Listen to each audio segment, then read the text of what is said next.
Selamat pagi Bapak Ibu dan Saudara yang dikasihi Tuhan Yesus, bertemu kembali dengan Embun Surgawi pada pagi hari ini. Mari kita akan merenungkan firman Tuhan bersama-sama, namun kita akan berdoa sebelumnya. Bapa kami yang ada di surga, kami mau bersyukur kalau pada pagi hari ini kami bangun dalam keadaan yang baik. Terima kasih Tuhan Yesus, terima kasih. Biarlah firman-Mu ini menguatkan kami.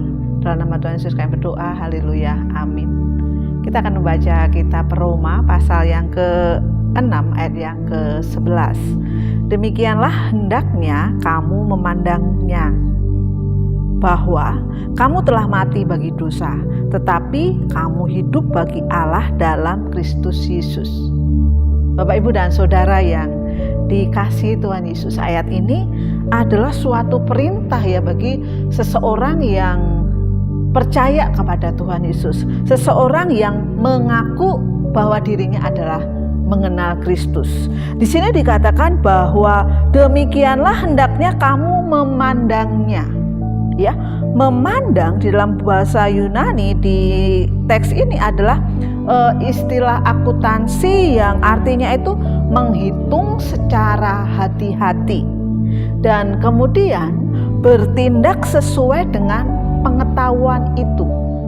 Kita melihat ya, di sini Paulus menjelaskan atau menegaskan kepada jemaat ya di dalam Kristus Yesus ya, bahwa Kristus telah mati bagi dosa ya, tetapi hidup bagi Allah ya. Jemaat yang sudah mati bagi dosa dan hidup bagi Allah, itulah jemaat yang seharusnya yang tertulis dalam kitab Roma ini ya. Jadi di dalam Kristus kita tidak hidup di dalam masa lalu ya, tetapi kita hidup di dalam masa kini bagi Kristus. Atau kita tidak hidup di dalam masa lalu karena dosa-dosanya, tetapi hidup masa kini bagi Allah. Luar biasa sekali Tuhan kita ya.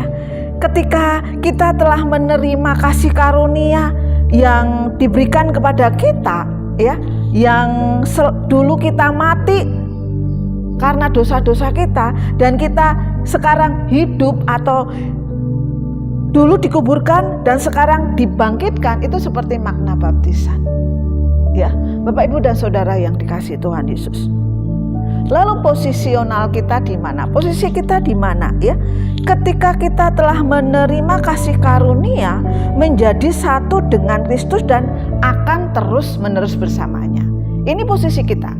Ya, ketika kita menerima kasih karunia itu, kita menjadi satu dengan Kristus. Seperti yang tertulis di dalam Roma pasal yang ke-5 dan 6 dikatakan, sebab jika kita telah menjadi satu dengan apa yang sama dengan kematiannya, kita juga akan menjadi satu dengan apa yang sama dengan kebangkitannya. Karena kita tahu bahwa manusia lama kita telah turut disalibkan supaya tubuh dosa kita hilang kuasa, agar jangan kita menghambakan diri lagi kepada dosa.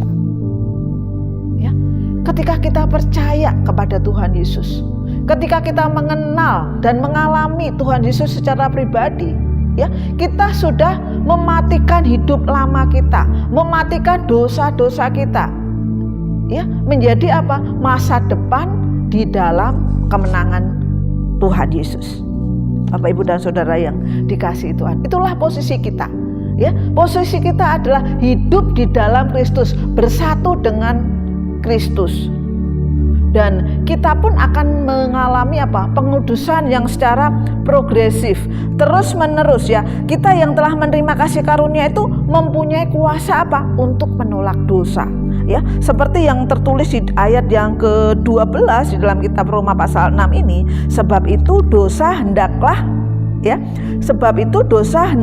jangan berkuasa lagi di dalam tubuhmu yang panah, supaya kamu jangan lagi menurut keinginannya ya. Kita dikasih kuasa untuk menolak dosa.